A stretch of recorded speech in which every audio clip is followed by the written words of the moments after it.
telling people to study more does not necessarily help. In some cases, it might actually worsen their performance. Taking notes, so vital. But most students who do it haven't learned a very simple rule. The first moment you get after a class, ideally right after the class, you should sit down with your notes and expand on everything you jotted down. Give it depth, flesh it out, okay? If you even wait to go home and do it a couple hours later, you will have forgotten some of your own notes. How do you know it? If you can look at it, go to the next one, read it, and then stop and go back to the one before. Look up in the sky and in your own words, say what that was about. Yeah, you know it. Now, a lot of students don't realize how much we're controlled by environmental cues. Get a little lamp and it becomes your study lamp. So if you have to study in your bedroom, turn on the lamp and start studying. The moment you lose your edge, 15, 20, 30 minutes later, turn the lamp off, get up and leave the desk. What you're training yourself to study while seated there. And it becomes increasingly automatic, as did the raising of the hand. You sit, turn the lamp on, and you're ready to go. It's like magic. Your brain has to be focused to be really studying, not time sharing back and forth. The more active you are in your learning, the more effective. And yet, increasingly, I have students who think studying is reading it over and over, and they're going to have some magical thing where they suddenly understand it and remember it well. First, you have to decide, what am I learning? Is it a concept or a fact? Okay? Understanding the name of a bone is a fact. Understanding what it does in the body gets into a concept. Okay? So, in studying, sometimes there are a lot of facts. In fact, I use anatomy as a good example. You got to memorize bones, muscles, organs, tissues, a lot of it. But if you simply memorize and don't understand the function of it, the comprehension of the actual concepts, it's a lot of wasted learning, really. Just to know a name of a bone is like, yeah, so what? But in most college classes, what we as professors are most concerned about is that you grasp the concept. Because concepts, once grasped, will stay with you a lifetime. Can you put the concept in your own words? If you can't, you don't really understand it. Okay? It's not meaningful to you. To make it meaningful is a struggle. It's probably the biggest struggle you have as a student. But it's a struggle you need to do, or you're wasting your study time. People are incredible at confusing recognition with recollection. Your visual recognition threshold is so great, you can see a person once, see them years later and go, I know you. You've highlighted the most important stuff. You now go back to study it and you say, oh, I remember it. So do you study it? No. So what don't you learn? The most important part of the chapter. Most of you undo good studying by not sleeping adequately. We're not sure exactly how, but there's something going on. It involves the hippocampus. It involves the storage from a transitory long-term memory to a permanent, what we call consolidation. But we're getting increasing evidence that that consolidation process is dependent on rapid eye movement sleep, which if you're an adult happens about every hour and a half once you fall asleep. If you're not getting a good night, typically around 8 hours, you're not getting enough REM. What you've studied doesn't become permanent. And I can tell you there are studies that show simply by getting better rest, some students improve markedly in their performance because their brain now stores it a lot more efficiently. By the way, if you know anybody with sleep apnea, biggest thing they'll tell you is, I can't remember anything. My brain's shot. It's like my memory's gone. Yeah, it is.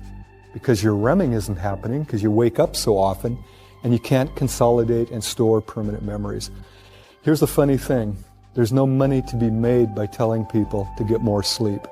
So you don't hear about it on TV. Sylvian isn't telling you to get better sleep because they don't make any money. I tell students, and they go, yeah, that's nice. but they continue to use their time for other things. Kind of interesting, isn't it? The best advice, sleep better, and most of you will do better. Most of you won't even begin to take it. And I know why. You got so many other things to do. I'd ask you this, are they important? Is studying and learning the most important thing you're doing as a student? If so, maybe you need to give up some of the other activities. I have students tell me, I don't have enough time. There's 162 hours in a week? We all have the same amount of time. Marty has no more nor less than anybody in this room. The real question is, what do I do with my 162 hours? What I want to do is show you graphically what I'm talking about. Let's say this is efficient studying, and I know there are no numbers there, but higher means more efficient, lower means low or no efficiency. And this axis, we're looking at time. Here's what happens for the average student. For her, 6 o'clock in the evening, after her supper at the residency dining hall, she plopped herself down at her little study area and started studying. But here's what happened. By about 6:30, she was in a major slump. But what was her goal? To study 6 hours. So she continued to sit at her little desk and stare at pages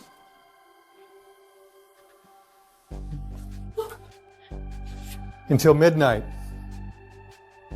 She was at her desk 6 hours. How long did she actually study? About 20, 30 minutes. Now, there's a simple concept in psychology that all of you are aware of. Things that are reinforced, we tend to do more of. Things that are punished or ignored, we tend to do less of. We operate by those principles to a large degree. If you're sitting there for 6 hours, are you feeling good? No. Once you get here, you're looking at your book going, I hate geography. I hate literature. I hate psychology. All the things we're trying to get you to fall in love with, you're hating it. And so her actual good studying was followed by 5.5 hours of pain and misery. I would bet you, I don't know for a fact, that as the quarter progressed, she sat down and finally she was done before she even started. She sat down and just stared at a book and she flunked every class. The moment you start to slide, you're shoveling against the tide. What you need to do is what?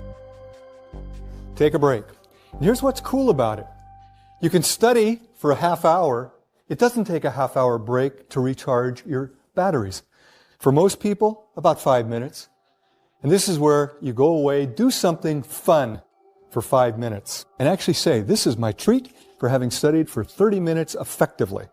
Go back, and here's what happens. Your efficiency is nearly 100%. Study a half hour, take a break. Study a half hour, study a half hour. Now, had she done that over a course of 6 hours, she would have got about 5.5 hours of serious studying and about a half hour of total break time. SQ3R. Survey, that's the S. Question, that's the Q. Then you have 3 R's. Read, recite, review. So, how do you do the survey? These are not novels. In a novel, you wouldn't want to read the last page, would you? Find out who done it, it'd ruin the whole thing. But this is a textbook. So what you do is you actually go through the entire chapter. You look at pictures. Okay? What's this about apples? What's this about a duck-billed platypus? Okay.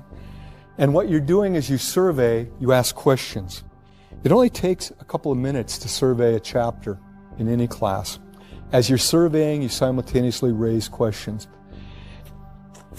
What you're doing then is causing you to be looking for answers. And this is a powerful thing. How many of you have noticed when you're looking through a newspaper for a piece of information, you can find it, it kind of jumps out at you?